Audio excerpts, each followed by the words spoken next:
Alright guys, today we're gonna be reacting to is the German far right about to win its first state election since World War II. Thank you so much for the thank you so much for the subscribers. Even the title is kind of crazy. Ain't gonna lie. But we're gonna simply jump in.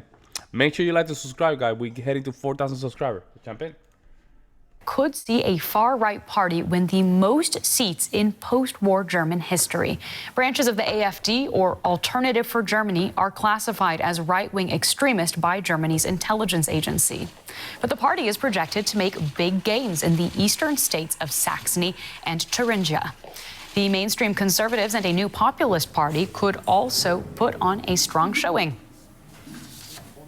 Well, the rise of the far right has been causing alarm in the east and also in other parts of Germany. In Thuringia, some 3,000 anti-AfD and anti-far right protesters demonstrated in the regional capital Erfurt, calling the far right a threat to democracy. Activists marched to the main square where the AfD held a pre-election rally. And we have our chief political correspondent, Nina Haza, reporting today from Erfurt in Thuringia. Nina, you're in front of a restaurant, I understand, where the AfD, much of its leadership has been meeting today. They are leading in the polls there in Thuringia. Do you think the party is confident that it can convert that lead into an election victory? Well, here in Thuringia especially, they've had a comfortable lead in the polls over the last couple of weeks, ahead of the conservative CDU party, so Angela Merkel's party, even though Angela Merkel is no longer active in politics. And they, you know what? I wanna be objective about this, but look at how the media say far right, right? The far right. I mean. Why you have to put far? You know, like it's like the far left.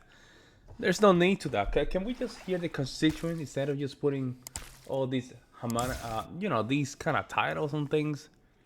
There's some concerns that I think they need to be heard. This new alliance that you mentioned, the BSW, that's a far-left alliance. And so one thing is for certain, the current government coalition here in Thuringia that consists of Shout out to her microphone. Left Looks very Party nice. And the Social Democrats and the Greens, that is going... I like that microphone. I'm not gonna lie. It looks very nice. Going to lose power tonight. Now, the big question is going to be, will that firewall hold? That is the traditional agreement between all the established democratic parties in Germany to not form any coalition governments together with this far-right AfD party, which has been labelled officially as right-wing extremist by the intelligence services. Their lead candidate, Björn Höcke, can also officially be called a fascist. That's something that a court has ruled, and for now this firewall has stood on regional level and of course also on the national level, but there are voices, especially within the conservative camp, who are saying we need a more pragmatic approach to the AfD as the party is growing in strength. And the far right does look poised to win. Isn't that funny, man? But what about democracy? What about democracy? What if the people really vote for this stuff? I mean, listen, folks. Sometimes the way I think in the politicians that I support, they don't win.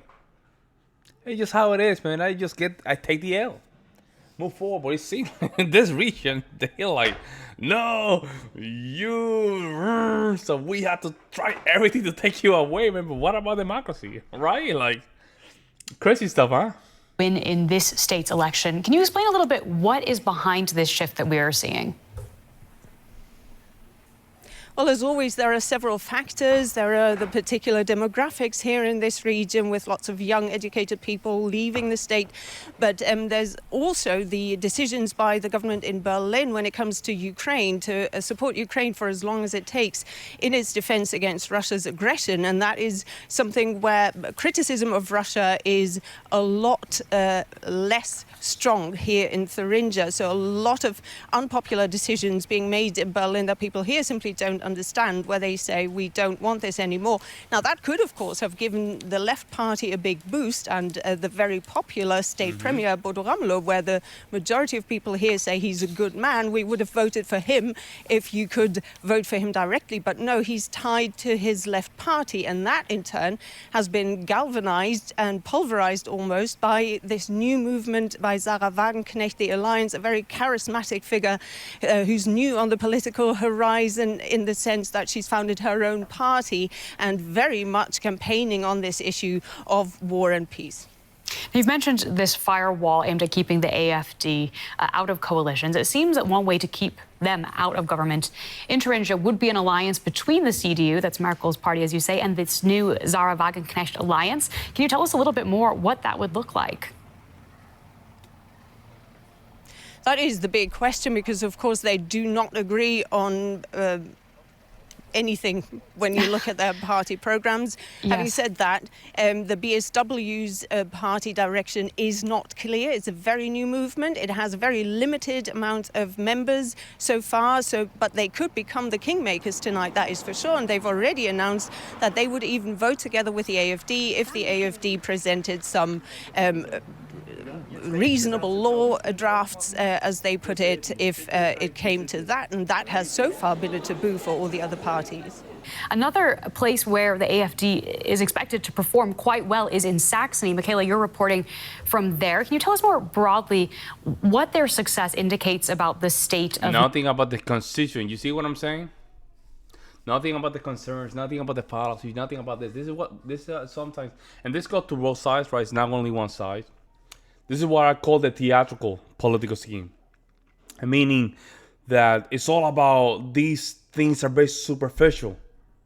Because this guy from this party, that means that because of the other one party, they're kind of aligned, or they have the same kind of belief system, they might work to mean nothing, folks. Mean nothing. It's just a political theater. That means nothing. But what about the constituent? Whether the left or the right? What about them? They have concerns, right? We want to hear the constituents' concerns. National politics in Germany. Well, it doesn't indicate as much as one would initially think, because these are two rather small eastern states. So interpreting completely German politics into this would be the tail wagging the dog. Having said that, the far-right AfD party here is having a neck-and-neck race with the conservative CDU, Angela Merkel's party, and there's a notable absence of the parties that currently form the central coalition that actually runs Germany. Olaf Scholz's governing coalition, the Greens, the Social Democrats are all in the low single digits. They might not even be in this parliament, and the Free Democrats are projected not to make it into it anyway. So it leaves the central government, Olaf Scholz, on the defensive, as he is already struggling to keep his coalition together. And it could potentially strengthen the conservative CDU, its opposition leader Friedrich Merz, if the CDU manages to come ahead of the far-right AfD party. If their candidate, Michael Kretschmer, who actually has pretty good popularity ratings here, actually manages to demonstrate that, yes, it's the conservatives who can keep the far-right at bay in Germany. Well, thank you so much to both of you for your reporting. That was DW's Michaela Kufner in Dresden and Nina Haase for us in Erfurt. I mean, I don't know, folks. This is kind of crazy. I'm not gonna lie. But it's always this political theater. Right? We would like to just hear what both positions have to say, and what is the constituents' concern. They're not just simply just voting for these people for nothing. There has to be a concern that these people have. Whether it's the left or the right, but then they just want to talk about this political theater. Like, means nothing, folks. Means nothing, because the people that vote are the one in power, not these leaders. I think that they're king. Well, let me know what you guys think in the comment section below. I would love to hear your guys' opinion. Meantime, guys, I'll see you in the next one.